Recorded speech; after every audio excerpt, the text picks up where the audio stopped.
उनका पहला मानक नो पॉवर्टी।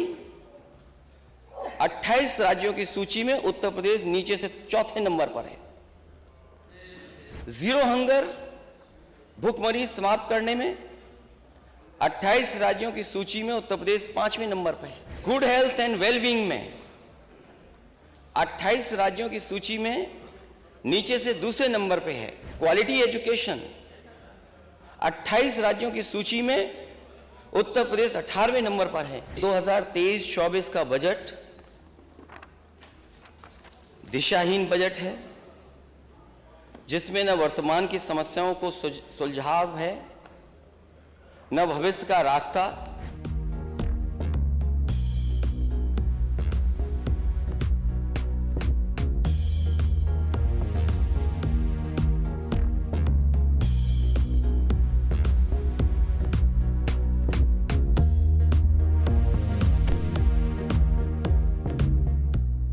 उनका पहला मानक नो पॉवर्टी। 28 राज्यों की सूची में उत्तर प्रदेश नीचे से चौथे नंबर पर है। और ये जो आंकड़े मैं देने जा रहा हूं, ये मेरे नहीं है, जो आप लोग काम करते होंगे वही नीति आयोग को पहुंचता है।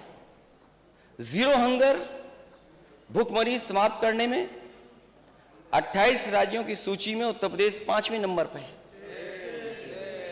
गुड हेल्थ एंड वेलबींग में 28 राज्यों की सूची में नीचे से दूसरे नंबर पे है। क्वालिटी एजुकेशन 28 राज्यों की सूची में उत्तर प्रदेश 18वें नंबर पर है। जेंडर इक्वलिटी 28 राज्यों की सूची उत्तर प्रदेश 14वें नंबर पर है। क्लीन वाटर एंड सैनिटेशन 28 राज्यों की सूची में 20वें नंबर पर है। अफोर्डेबल एंड क्लीन एनर्जी हम 14वें नंबर पर स्थान रखते हैं। Decent work and economic growth में हम सम्मानजनक कार्य एवं आर्थिक विकास में उत्तर प्रदेश 21वें नंबर में है। इंडस्ट्री, इनोवेशन एंड इंफ्रास्ट्रक्चर में उत्तर प्रदेश 17वें नंबर पर है। टू रिड्यूस इनइक्वालिटी, असमानता में कमी 28 राज्यों की सूची में प्रदेश अंतिम पायदान पर है। यहां जरूरी है कि सरकार को समाजवादी सिद्धांत को समझना होगा। सबका साथ सबका विकास या राम राज्य बिना समाजवाद के संभव नहीं है।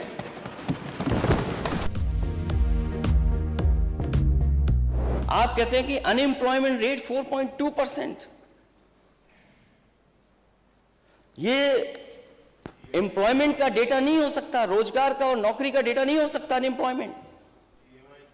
अगर सच्चा आंकड़ा सरकार को बताना है तो एम्प्लॉयमेंट रेट बताना चाहिए। एम्प्लॉयमेंट रेट क्या है सरकार की? और अगर ये बात 4.2% की है, या हमारे साथ जितने भी लोग हैं अपने क्षेत्र में जाते होंगे, तो क्या उन्हें रोजगार नहीं दिखाई दे रहे हैं? रोजगार नहीं है उनके क्षेत्र में? क्या सबको नौकरी मिल गई? सबको नौकरी मिल गई। इसलिए सरकार को एम्प्लॉयमेंट रेट बताना चाहिए, और जो विभागों में खाली पड़ी हैं नौकरियां वो कब सरकार भरेगी। और अगर सरकार बताती है, जो मैं आंकड़े पेश कर रहा हूं सीएमआई का ही है, कोई हमारा साथी माननीय सदस्य बता रहे थे ये आंकड़ा कहां का है, उसी का आंकड़ा देख लीजिए। क्या एम्प्लॉयमेंट रेट जो पिछली सरकार में था, समाजवादियों की सरकार में था, उससे आप नीचे गए हैं कि नहीं गए हैं? अगर हम सीएमईआई का ही डेटा देखें, अगर हम centre for monitoring Indian economy का अगर हम डेटा देखेंगे, तो 17 से और 22 के बीच में आपके यहां गिरावट हुई है। लोग हताश होकर के बैठ गए, नौजवान निराश होकर के बैठ गया, और इतनी नाउम्मीदी कभी नहीं थी जितनी नाउम्मीदी भारतीय जनता पार्टी की सरकार में आए। लोग नौकरी और रोजगार की तरफ नहीं जा रहे।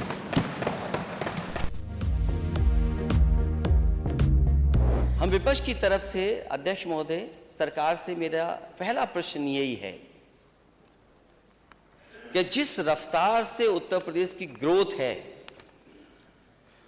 जो national statistics office, ministry of statistics and programme implementation, government of India का डेटा कहता है, उसमें हमें क्या जीडीपी चाहिए होगी, हमारी ग्रोथ क्या हो। फाइनेंस मिनिस्टर की स्पीच में 21-22 में उन्होंने कहा कि 16.8 हमारी ग्रोथ रेट है करंट प्राइस पर। हाँ? 4 है शायद। ना जो बजट स्पीच में है, जो बजट स्पीच में है, और जो एवरेज है, जो 17-18 और 21-22 की एवरेज ग्रोथ रेट है वो 7.8% है। ये सरकार का डेटा बताता है। और मुझे खुशी इस बात की, ये बताते हुए और वही मिनिस्ट्री के डेटा को बताते हुए कि जिस समय समाजवादी सरकार थी उस समय की जो average growth rate of GDP थी वो 12.25% थी, उससे 5% कम है। आपकी एवरेज ग्रोथ रेट 5% कम है। 2023-24 का बजट दिशाहीन बजट है, जिसमें न वर्तमान की समस्याओं को सुलझाव है, न भविष्य का रास्ता। और सरकार ने, डबल इंजन की सरकार ने, ये किसानों को वादा किया कि आय दोगुनी होगी, न किसान की आय दोगुनी का कोई भविष्य दिखता है, न रोजगार है, न उसका विचार दिखाई दे रहा है।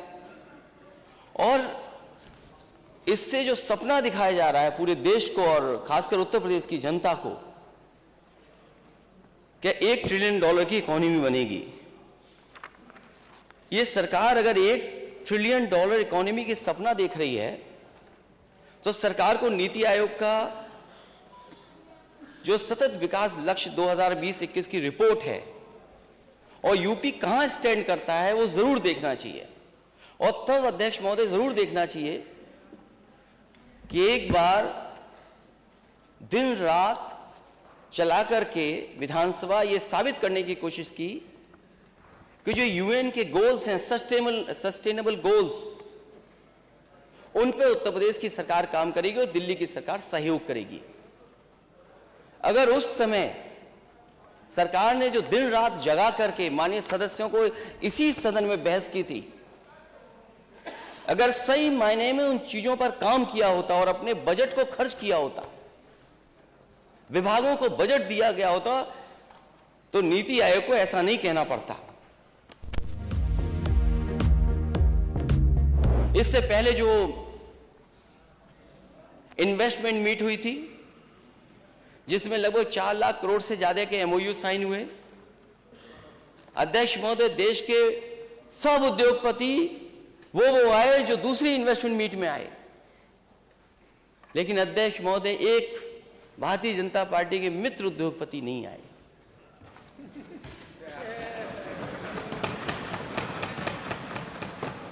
कहां 2 नंबर का प्रचार हो रहा था, कहां 2 नंबर। भारत को गर्व होता है इस बात पर कि भारत का एक उद्योगपति दुनिया में नंबर 1 पर पहुंच गया। हमें भी गर्व होता, हम भी कहते कि देखो हमारा उद्योगपति कम से कम इतना अच्छा कारोबारी है, कारोबार करता है कि दुनिया के नंबर 1 पर है। दुनिया के बड़े बड़े उद्योगपतियों को पछाड़ दिया उसने। क्या है बिग जॉस, क्या है दूसरा इंडस्ट्रियलिस्ट, दुनिया में हमारा इंडस्ट्रियलिस्ट है। केवल एक रिपोर्ट नहीं, केवल एक रिपोर्ट ने, सोचिए अध्यक्ष महोदय, कहां दुनिया के दूसरे नंबर की और कहां दुनिया के किस नंबर पे कोई नहीं जानता आज कहां पर है।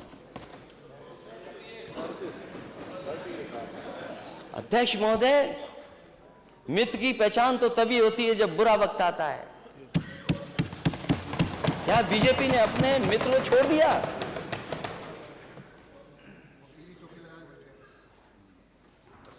अपने मित्र को छोड़ दिया? अरे कम से कम इस इन्वेस्टमेंट मीट में तो आते मित्र। और अगर मित्र को छोड़ दिया तो हमारे जो माननीय वित्त मंत्री जी हैं वो एक्सप्रेस वे से कैसे लखनऊ आएंगे?